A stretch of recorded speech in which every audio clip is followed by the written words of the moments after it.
starting out this year with an initiative called I Am Called. Our hope and goal is to help each of you to discover or to remember your calling into God's service and to become equipped to fulfill that call and thereby become the person that you ought to be.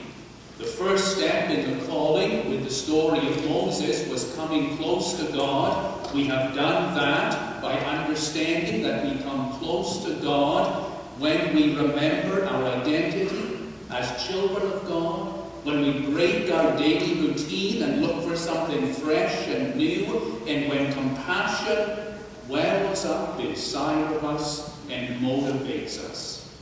Last week we asked for God's help, and we realized that it is always acceptable to ask God's help, particularly by asking for the gift of the Spirit, and when the Spirit comes in, it will bring to you love, joy, and peace, patience, kindness, goodness, faithfulness, humility, and self-control.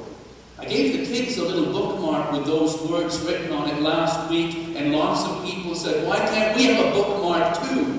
So you all have the gifts of the Spirit bookmark in your bulletin this morning, and you can ask for those gifts 10 times a day, and God will never tire of hearing you ask. Now that we're near God and we have asked God's help, we have one more thing to do, and that is to learn God's will. What does God want us to do with this power of the Holy Spirit that He has given us? What are you supposed to do in the week to come to follow your calling?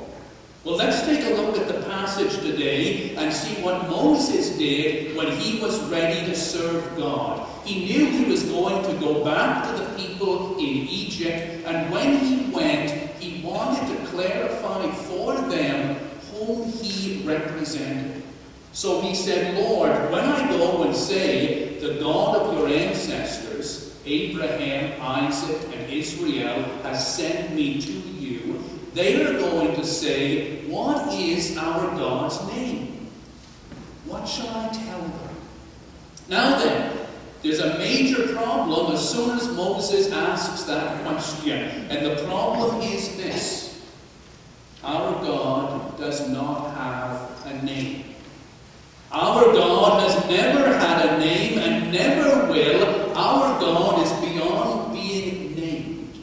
And that's going to create a difficulty for Moses for this reason. When the people say to him, what is the name of the God of our ancestors? They aren't testing Moses.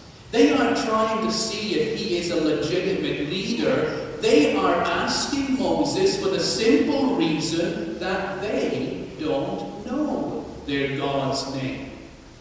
You have to remember that the Jewish faith has not been formed at this point.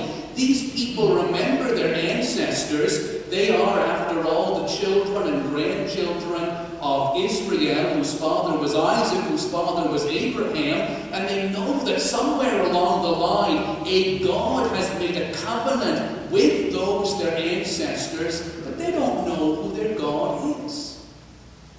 Later in Exodus, we see the great revelation that when God revealed himself to those ancestors, he only told them, I am El Shaddai. But El Shaddai isn't a name for our God. El Shaddai simply means a great God. Moses said, what am I going to tell the people when they ask, who sent me? And it was a simple question because all the people of the world had a God who had a name. In Egypt, their God was called Ra.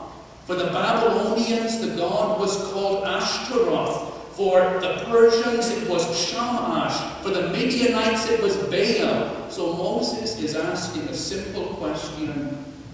What is your name, God? And of course, God does not have a name. Now you may think, well, yes, we know our God's name. Our God's name is Yahweh. Our God's name is Jehovah. But wait a minute. Yahweh and Jehovah are not names. God knows that if a God has a name, it is a name that has been created by human beings. And if the human beings made up the name, it's very likely they also made up the God. All other gods are imaginary. They do not exist.